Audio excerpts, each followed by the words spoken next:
যে ধরো আমার শাশুড়িরে তুমি বললা যে লবণ দিতে, তোমার চিনি দিয়া দিল। আবার আমার ভাবে আমার শ্বশুরে বললো যে ঘরে আহেন, আমার শ্বশুর গুলো না আমি বাইরে ঠিক আছি। মানে এই বিষয়গুলা তোমরা তো গেছিলা দেখতে, মায়া দেখতে, এই জন্য আমি জিজ্ঞেস করলাম এরকম কিছু পাইছো তাদের ভিতরে? আচ্ছা তুই আমার এটা কত হঠাৎ করে এসব কথা জিজ্ঞেস করতেছিস কেন? না এমনি বাদ দাও। এই যে মা ধরো, এই ব্যাগের মধ্যে ইলিশ মাছ আছে, ভালো করে সর্ষে বাটাতে রান্না করো, আমি একটু আইতাছি।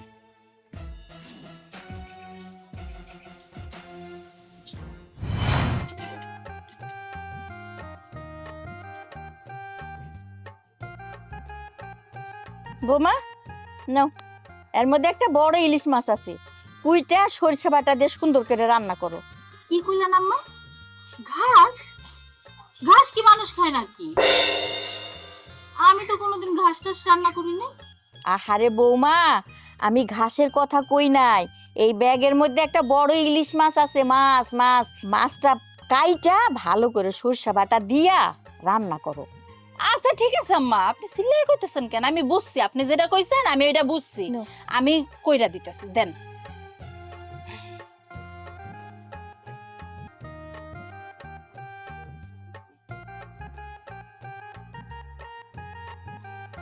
আম্মাই যে কখন কি কয় না কিছুই বুঝি না। অহন কইলো রান্না বসাইতে, রান্না করতে, আবার অহন কইতেছে গাছ কাটতে। গাছ কাটতে যাবো কেন? আচ্ছা যাই হোক, আম্মা যখন কইয়া গেছে কষ্ট তো করণই লাগবো।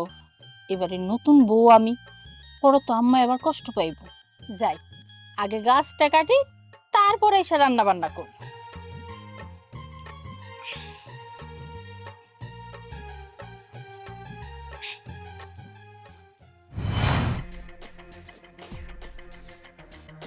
আব্বা দাঁড়াও,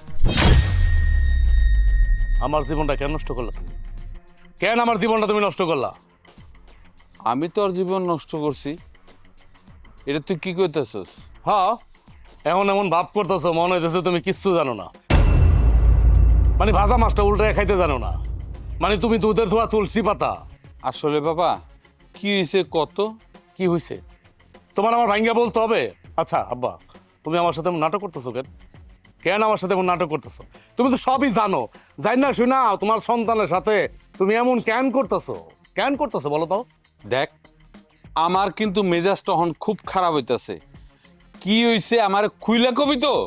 ও, তোমার মেজাজ খারাপ হয়ে যেতেছে, আর আমার মেজাজ, আমার পায়ের রক্ত তো মাথা উঠে গেছে, টকবক টকবক টকবক টকবক করতেছে। তাহলে জানোই না যেহেতু, তোমার আর একটু ভালো করে জানাই দেই। তুমি আমার জন্য বয়ডা মাইয়া কেন আনছো? হ্যাঁ, কেন আনছো তুমি আমার জন্য বয়ডা মাইয়া? ও তো কানে শোনে না। কি কইলি? বৌমা বয়রা কানে শোনে না?